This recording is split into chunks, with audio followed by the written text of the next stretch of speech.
আসসালামু আলাইকুম এভরিওয়ান, কি অবস্থা সবার? আপনাদের প্রিয় আন্টির আরেকটা রেসিপি নিয়ে চলে আসলাম। চলেন আজকে একসাথে বানাই স্ন্যাক্স প্ল্যাটার।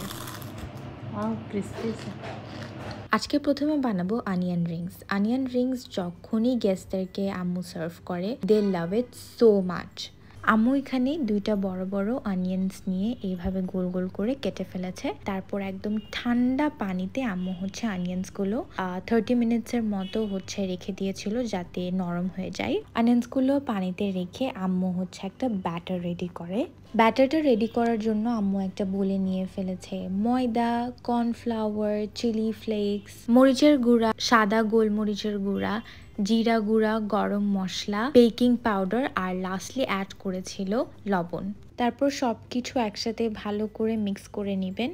ভালো করে মিক্স করার পর আম্মু আরেকটা বোল নিয়ে ব্যাটার বানানোর জন্য ওখান থেকে হাফ নিয়ে ফেলেছিল।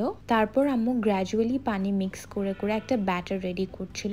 মেক শিওর যাতে আপনারা গ্র্যাজুয়ালি পানি অ্যাড করেন। একসাথে পানি অ্যাড করলে দেখবেন অনেক বেশি পাতলা হয়ে যাবে, তো তাই আপনারা গ্র্যাজুয়ালি পানি অ্যাড করবেন অ্যান্ড এরকম একটা ব্যাটার রেডি করে ফেলবেন। ব্যাটারটা রেডি করার পর আম্মু এখানে আগের থেকে চিকেন ম্যারিনেট করে রেখেছিল। আমি স্ক্রিনে দিয়ে দিব কি অ্যাড করেছে। 1 আওয়ার মতো আম্মু চিকেনটা ম্যারিনেট করে রাখে। তারপর অ্যাড করেছিল আম্মু মিল্ক। ভালো করে মিক্স করে তারপর আম্মু একটা বোলে ময়দা নিয়ে চিকেনগুলোকে কোট করে ফেলছে ময়দার সাথে। এটা একদিন আগে ফ্রিজে করে কখনোই রাখবেন না, তখন চিকেনটা অনেক বেশি শক্ত হয়ে যায়। চিকেনগুলোকে ভালো করে কোট করার পর সাইডে রেখে দিলাম। এখন আমরা করব অনিয়ন্সগুলোকে কোট। তো প্রথমে আম্মু অনিয়ন্সগুলোকে ময়দার সাথে খুবই ভালোভাবে কোট করছিল। তারপর দিয়ে দিতে হবে ব্যাটারটাতে ভালো করেই কিন্তু কোট করতে হবে। ব্যাটারটাতে কোট করার পর আমরা এখন ব্রেড ক্রামস দিয়ে এটা ফাইনাল কোটিং করব। আপনাদের যদি বাসায় হোয়াইট ব্রেড ক্রামস থাকে তাহলে আপনারা হোয়াইট ব্রেড ক্রামস দিয়েও করতে পারেন। এই যে আম্মু এখানে একটা একটা করে রেডি করে ফেলেছে।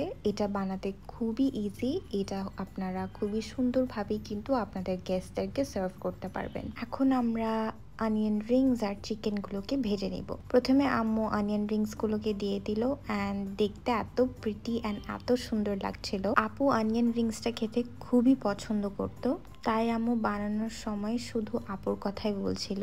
তারপর তেলে আমরা এখন দিয়ে দিচ্ছি চিকেনটা। এই চিকেনটা এমনি এমনিই খেতে অনেক মজা লাগে, বাট আমার আম্মুর হাতের এই নাগা চিকেনটা আসলে খুবই মজা। তাই চলেন এখন এটার জন্য সস বানাই। একটা প্যানে আমরা দিয়ে দিয়েছি butter, chili flakes, tomato sauce, তারপর হানি। আম্মু তারপর অ্যাড করেছিল নাগামরিচগুলোকে আম্মু ভালো করে বেটে সরিষার তেলে কষিয়ে অ্যাড করেছে। আর আপনাদের এত হ্যাসেল না করতে ইচ্ছা করলে আপনারা জাস্ট নাগামরিচটাকে কেটে কেটেও দিয়ে দিতে পারবেন, সেটাও খুবই ভালো লাগে খেতে। নাগামরিচটা অ্যাড করার পর আম্মু এখানে barbecue sauce, dark soy sauce add করেছিল। তারপর এই যে ভালো করে মিক্স করে এখন চুলার আঁচটা একটু বাড়িয়ে এরকম যখন বয়েল করবে তখনই আপনারা চিকেনটা দিয়ে দিবেন। চিকেনগুলোর সাথে এখন খুবই ভালো করে সসগুলোকে আম্মু মিক্স করে ফেলছে। অ্যান্ড যারা ঝাল খেতে খুবই পছন্দ করেন এটা কিন্তু আপনাদের অনেক বেশি পছন্দ হবে। সিন্স আমার আম্মুর ঝাল অনেক পছন্দ, আমার আম্মু এটা অনেক বেশি পছন্দ করে। আম্মু ফ্রেঞ্চ ফ্রাইজ বানাতে চেয়েছিল কিন্তু আমি আলুগুলোকে ম্যাশ করে কি জানি একটা বানিয়ে ফেললাম অ্যান্ড পুরাই ফ্লপ ছিল ওইটা, কারণ এটা আমি বানিয়েছিলাম। বাট দেখেন এই নাগা চিকেন আর অনিয়ন রিংসটা দেখতে কি টেম্পটিং লাগছে।